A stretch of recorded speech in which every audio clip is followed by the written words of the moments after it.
bonjour tout le monde. Bienvenue à notre rendez-vous hebdomadaire. Aujourd'hui, c'est le jour. Voici le jour que Dieu a fait, qu'il soit pour nous un sujet de joie. Plein de joie pour vous, plein d'amour pour vous, plein de bénédictions pour vous. Vous prenez le temps, vous vous donnez la peine de venir écouter, que Dieu vous récompense de toutes sortes de manières, que ses bienfaits puissent descendre dans votre vie, agir dans votre vie. Et aujourd'hui, nous allons chanter pour cette ouverture, comme à l'habitude. Et je vous présente un chant, je l'ai peut-être déjà fait, c'est tout récent de mon album Country. Et il y a des chants traditionnels, mais il y a aussi des chants que j'ai composés, que j'ai reçus. J'appelle ça des petits cadeaux de Dieu, des petites bénédictions de Dieu. Et c'est pas pour moi seulement, évidemment, c'est pour tout le monde. Donc, ce qu'il y a dans le contenu, là, je lisais ça, ça fait partie du vécu. Ça fait partie de mon vécu à moi, mais peut-être que tu peux t'identifier à ça aussi. Et il y a des temps où c'est pas facile. Aujourd'hui, on va parler de la persévérance. Et c'est pas facile. Il faut persévérer. Mais il y a toujours quelque chose sur la route, là. Il y a des bosses en s'en allant. Il y a des trous. Bon, évidemment, dans la période où nous sommes là, vous comprenez très bien de quoi je parle quand vous avez une voiture. De ce temps-ci, les routes sont pas toujours en état. Mais dans notre vie spirituelle, les routes sont pas toujours en état non plus, même si le chemin est parfait en suivant Jésus. Donc, un jour, j'ai reçu ça dans mon cœur. J'ai dit, Seigneur, j'en ai un peu assez, là, je suis fatigué. Ça vous arrive probablement aussi de temps à autre. De dire, Jésus, garde, prends le volant. Prends le contrôle, prends le volant. Parce qu'on a le libre arbitre. Donc, il ne nous contrôle pas, mais on peut lui remettre le contrôle de dire, Seigneur, toi, c'est toi qui dois me guider. Je veux te suivre, Seigneur.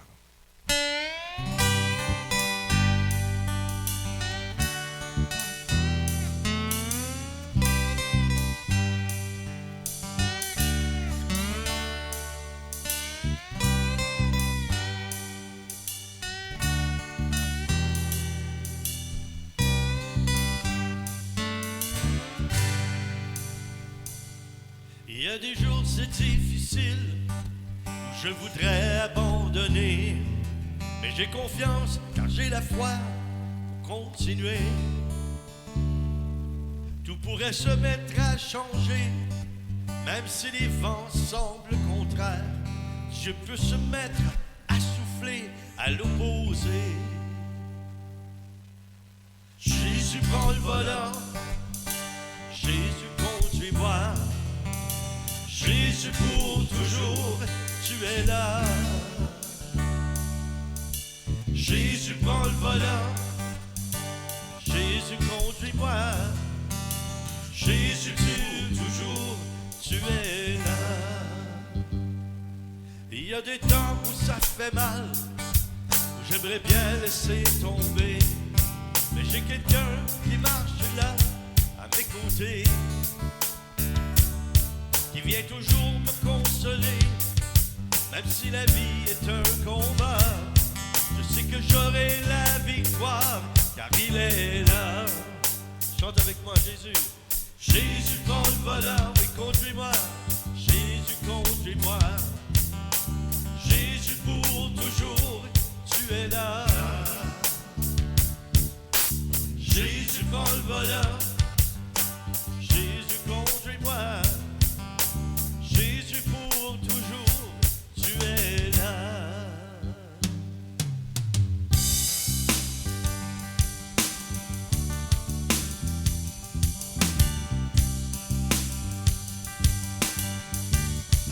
Nous élevons ton nom. Jésus, Jésus,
seul Dieu est venu.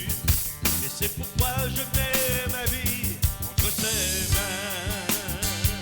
Oh Jésus, Jésus prend le volant, Jésus conduis-moi, Jésus pour toujours, tu es là. Jésus prend le volant, Jésus conduis-moi, Jésus pour toujours, tu es là. Jésus prend le volant, Jésus conduis-moi, Jésus pour toujours, tu es là. Jésus prend le volant, Jésus conduis-moi, Jésus pour toujours, tu es là.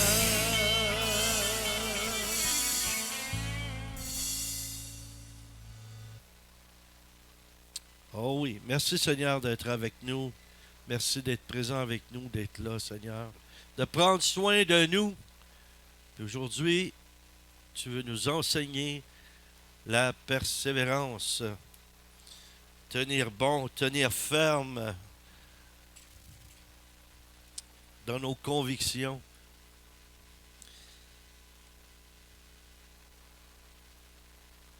Qu'est-ce que la persévérance nous montre?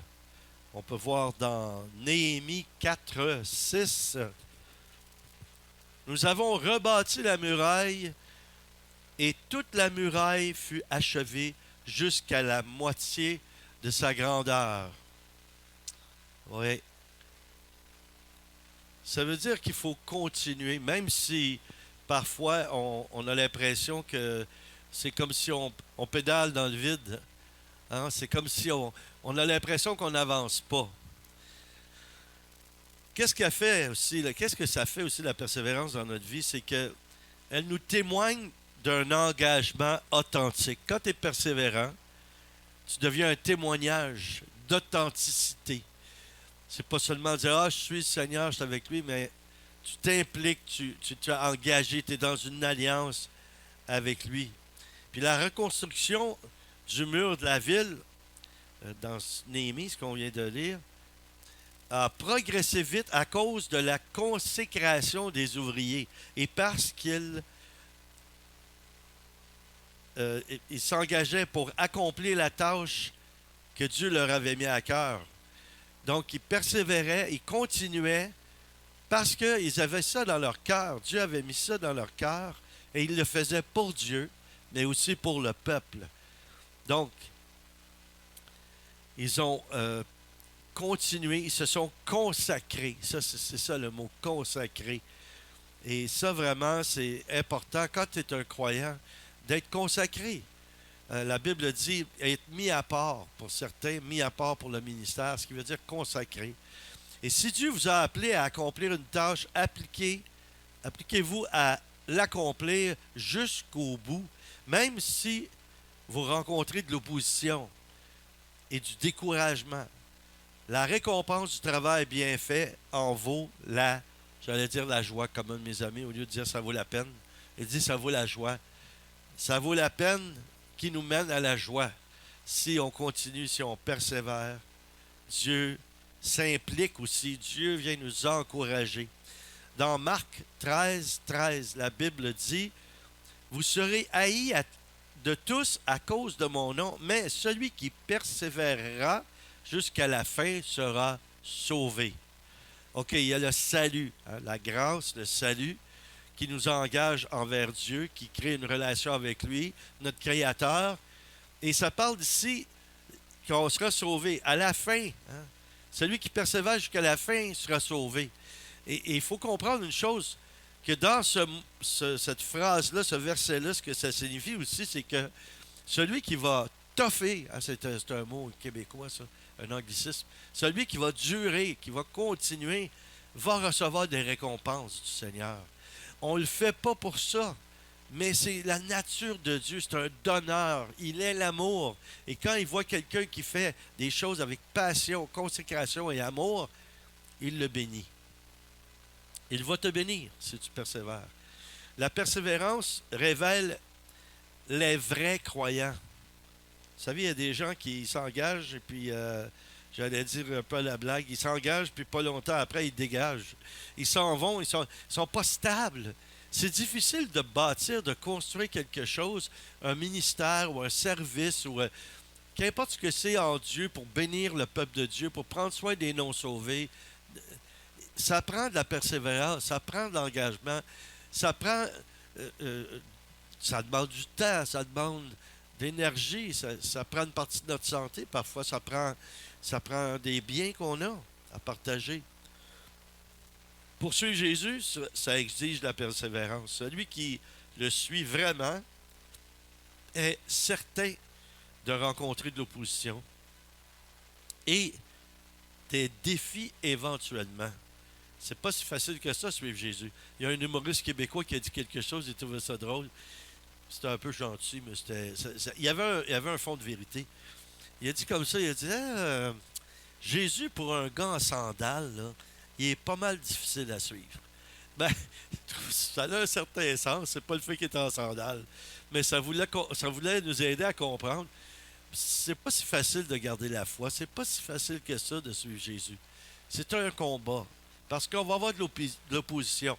Mais réjouissez-vous, parce que là où il y a de l'opposition, il y a l'onction grandit. Et là où il y a de l'opposition, il y a des promotions. Dieu va nous promotionner.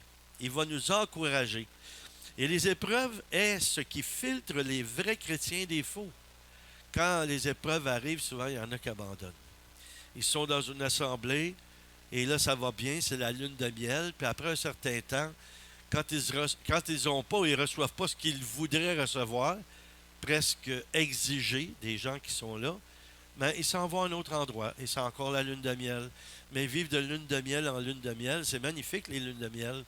Par contre, un jour ou l'autre, si on veut bâtir et entrer dans la maturité, il faut passer l'étape de la lune de miel. Et là, dans quoi on entre?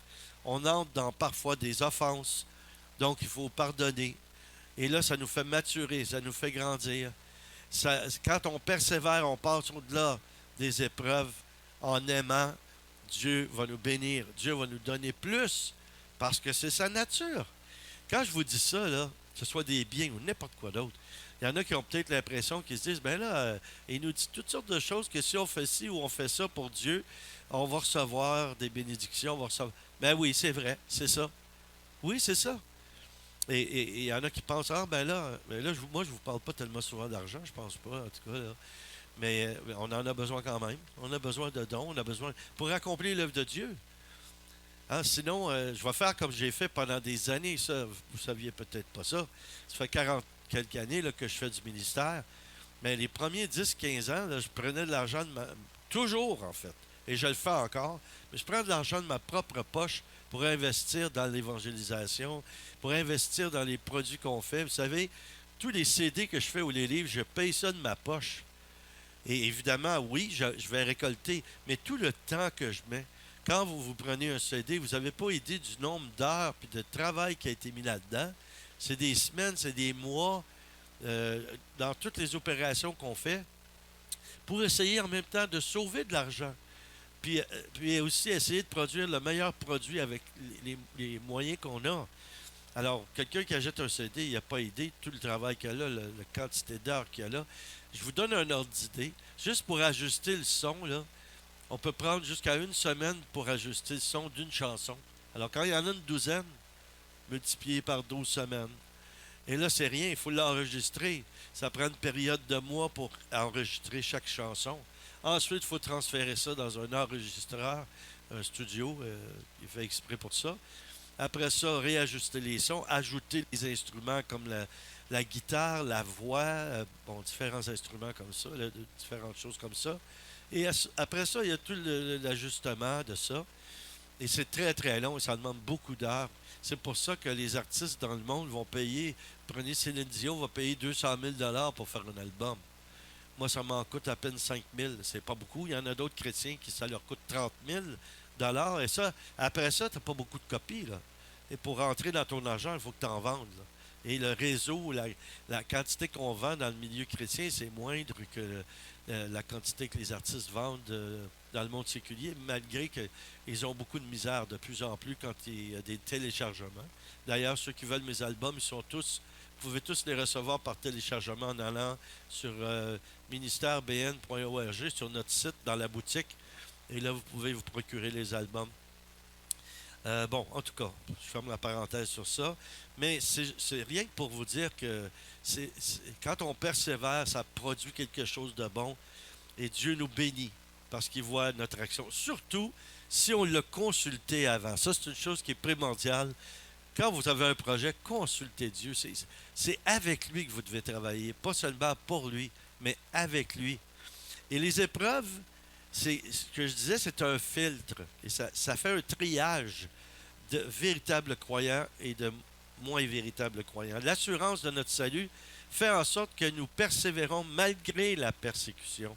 Je me pose la question parfois s'il n'y a pas un bon nombre de gens qui vont à l'Église qui disent qu'ils sont chrétiens puis ne sont pas réellement sauvés parce qu'on est toujours en train de se tirailler avec eux pour essayer d'avoir de l'aide ou essayer qu'ils s'impliquent. C'est pas normal. Je veux dire, ma femme, là, moi, je l'aime. J'ai donné ma vie au Seigneur, mais j'ai donné ma vie à ma femme aussi. Et puis, quelle relation de couple désagréable si on est toujours en train de se battre pour des choses parfois banales. C'est triste. Ça ne devrait pas être comme ça. Mais quand on est en amour avec quelqu'un, ça devrait être plus facile. Parce qu'on a un intérêt. On aime cette personne-là. Mais si tu aimes Christ, si tu aimes Jésus, ça ne devrait pas être un si grand effort de le servir dans l'Église ou de le servir dans les ministères. Vous savez, moi j'ai reçu des reproches, et j'en reçois encore malheureusement, mais je reçois des reproches sur des choses comme il y a eu une époque où j'étais très bien, toujours bien vêtu, dans le sens de bien habillé, avoir des beaux habits et tout ça. Mais j'avais quelqu'un qui était très riche, qui m'achetait des vêtements à chaque mois parce que je passais à la télé et autre chose, puis il disait, c'est important que tu sois bien vêtu pour faire tes émissions. Tu représentes le Seigneur d'une certaine façon, de la foi en tout cas. Et puis, il m'habillait. Mais là, il y a des gens qui critiquaient, ils croyaient que je prenais de l'argent des offrandes pour acheter ces vêtements-là. Alors, comme Paul, à un moment donné, quelques fois je l'ai fait, je me suis justifié en disant, écoutez, c'est pas l'argent que vous mettez là. Tout l'argent que vous mettez, et c'est encore comme ça, c'est utilisé pour des fins de ministère. D'accord? Parfois, de temps à autre, je reçois un salaire. Je devrais l'avoir à chaque année, mais non. Alors, je fais de mon mieux. Je vis avec ce que je reçois. Donc, c'est pour ça que vos dons sont importants. Il y en a qui abusent, mais moi, je ne fais pas partie de cette catégorie-là. Je crois que les gens, s'ils réalisaient l'impact, ils réalisaient, je dirais, l'importance, même la qualité de ce qu'on fait avec le petit peu qu'on a, ça vaut la peine d'encourager. Alors, Hébreux 3,6, je persévère malgré tout. Hébreux 3,6, mais Christ l'est comme un fils sur sa maison. Nous sommes sa maison. Si nous retenons fermement jusqu'à la fin l'assurance et l'espérance dont nous glorifions. Donc le Seigneur, c'est lui qui prend soin de nous. Si on fait des efforts, parce qu'on a des efforts à fournir, le moindre petit effort qu'on fait avec notre cœur, avec amour, Dieu le considère. Dieu prend ça en considération. La persévérance révèle aussi la foi véritable. Parce que le Christ vit en nous, nous pouvons rester courageux et dans l'espérance jusqu'à la fin, ou notre fin.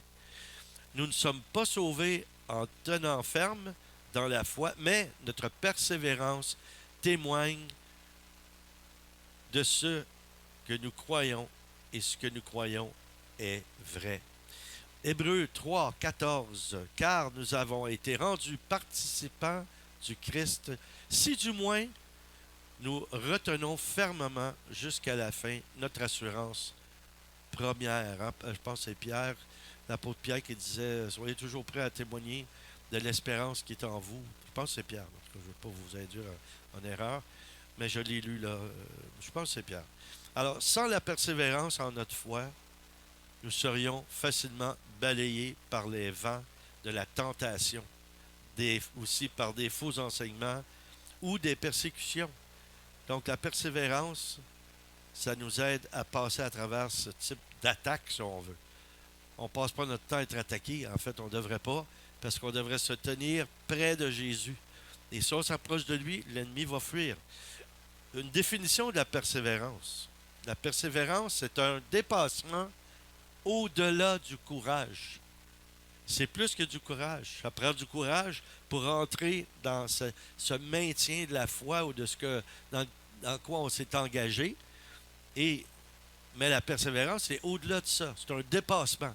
Ça dépasse. C'est comme pardonner. Hein? Pardonner, c'est comme donner par-dessus. Donner par-dessus. Pardonner. Alors, c'est un aspect de la foi qui exige la fidélité à travers les épreuves de la persévérance. Selon la Bible, ce n'est pas seulement d'endurer la souffrance, mais aussi de surmonter dans l'obéissance, l'espérance et la joie. Quelle belle vertu. L'obéissance. Apprenez, mes amis, à persévérer, mais obéir, et avoir une obéissance immédiate. Ne pas commencer à raisonner, pas analyser. Marchez par la foi. Quand Dieu vous inspire quelque chose, faites-lui confiance, puis faites un acte de foi et obéissez. Et si vous faites une erreur en voulant obéir, Dieu va réparer l'erreur. Il va minimiser les conséquences. Mais si vous décidez, à cause de vos peurs ou autre chose, de ne pas obéir immédiatement, vous allez passer à côté d'une bénédiction, vous allez passer à côté de quelque chose que Dieu avait de bon et de merveilleux pour vous. Alors, comment développer la persévérance? Obéir à Dieu, même si les événements ne semblent pas faire de sens et ne produisent pas de résultats. On ne voit pas toujours des résultats à court terme. Donc, c'est pour ça, il faut persévérer. On continue, on avance et on va voir le résultat. Dieu ne nous laissera pas en plan. Dieu ne nous laissera pas comme ça à ne pas nous encourager au long du chemin. Mais parfois, il nous teste pour voir est-ce qu'on va tenir bon. Est-ce qu'on l'aime suffisamment pour rester là même si tout le monde s'en va? Imaginez, là. Souvenez-vous, Marie-Madeleine aussi, Jean qui était au pied de la croix. Où ils étaient tous les autres? Ils n'ont pas persévéré. Ils ont eu peur. Mais Dieu, dans sa bonté, a quand même pris soin d'eux. Et aller les chercher de nouveau, leur a donné une seconde chance. Comme il donne à nous parfois une seconde chance, et je dirais plus que ça. Parfois plus qu'une seconde. Alors, la persévérance est enracinée dans l'appel du chrétien. Elle doit l'être. La clé pour les croyants est que la persévérance apporte une claire vision sur nos buts et sur la vie éternelle. Quand nous découvrons le potentiel que produit la souffrance, qui apporte une transformation dans notre caractère, nous décidons de suivre Dieu, qu'importe les circonstances. Tous ceux qui ont traversé des épreuves avec succès par la grâce de Dieu, vous savez tous ça, que les souffrances ou les temps de vallée ont une plus grande puissance que les temps où on est sur le mont, on est sur la montagne. Parce que c'est là que le travail se fait. C'est là que Dieu nous apprend et il transforme notre cœur et nous change pour qu'on soit capable de continuer malgré tout.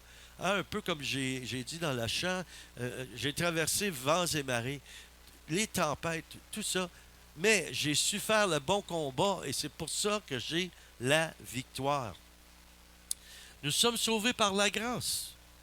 Si nous sommes sauvés par la grâce, à quoi sert de persévérer? Ah, je suis sauvé par la grâce, je n'ai pas besoin de rien faire.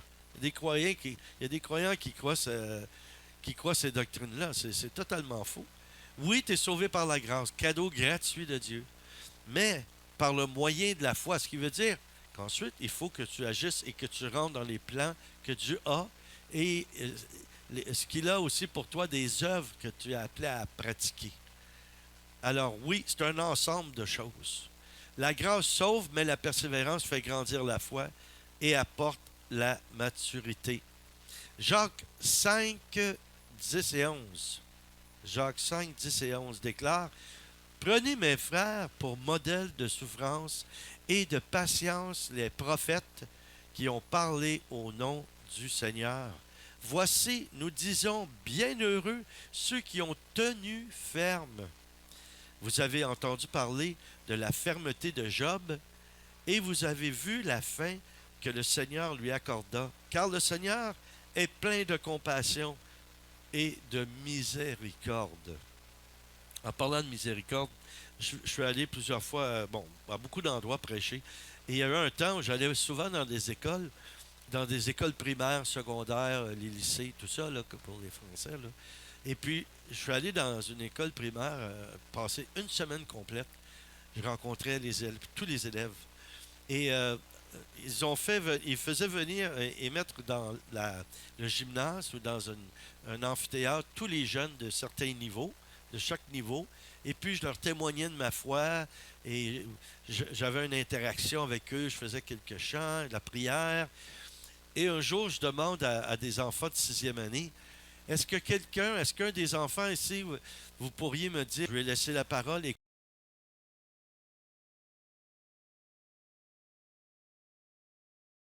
écoutez ce qu'il m'a répondu. Il m'a dit, la miséricorde, c'est d'être attaché au cœur de Jésus avec une corde. Hey, c'est fantastique. Attaché au cœur de Dieu avec une corde. Ah, pensez à ça, c'est un concept, hein? Mais misère. Jésus a pris nos misères, mais on est attaché à lui. Hein? On est lié à lui, mais dans un bon sens. Alors, il y a des versets sur la persévérance avec quoi je vais terminer. Matthieu 7 et 8. Demandez et l'on vous donnera. Cherchez et vous trouverez. Frappez et l'on vous ouvrira. Car quiconque demande reçoit. Demandez cette grâce de persévérance. Car quiconque demande reçoit, celui qui cherche trouve, et l'on ouvrira à celui qui frappe. Ça, c'est des paroles de persévérance. Continue à frapper et tu vas être exaucé. Tu vas recevoir ce que tu crois dans ton cœur et Dieu va te donner ce qu'il veut te donner aussi selon tes efforts. Jean 15, 5.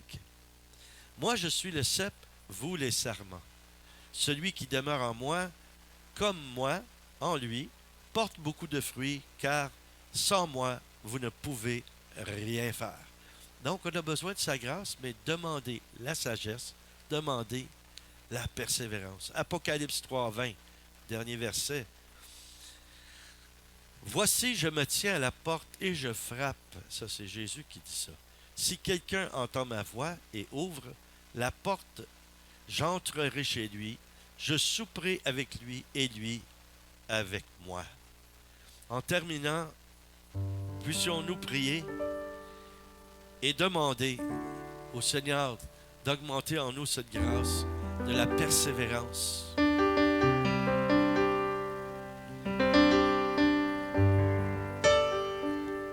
Merci de nous écrire aussi vos témoignages.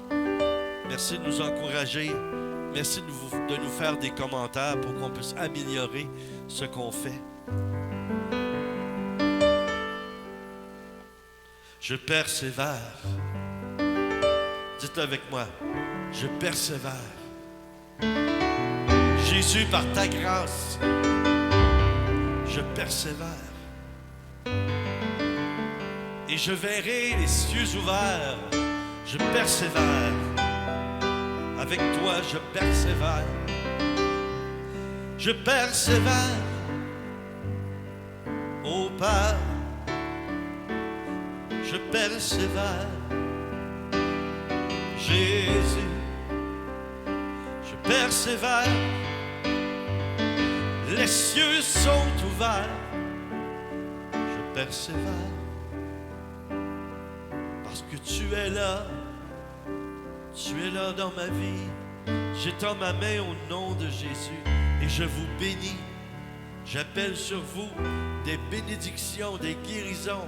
J'appelle sur vous le salut, que vous puissiez donner et remettre votre cœur à Jésus si vous ne l'avez pas déjà fait. Demandez-lui pardon.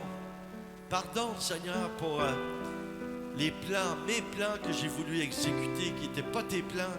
Et c'est pourquoi je me suis perdu, je me suis égaré. Seigneur, je veux venir à toi. Mais déjà, tu viens à moi aujourd'hui, en cet instant. Je reçois cette grâce du salut. Et à travers tout ça, une fois que je suis à toi, et pour ceux qui appartiennent déjà à Jésus, dites-le ou chantez-le avec moi. Je persévère, je persévère, les cieux sont ouverts, et par ta grâce, je persévère, je persévère. J'attends ta bénédiction.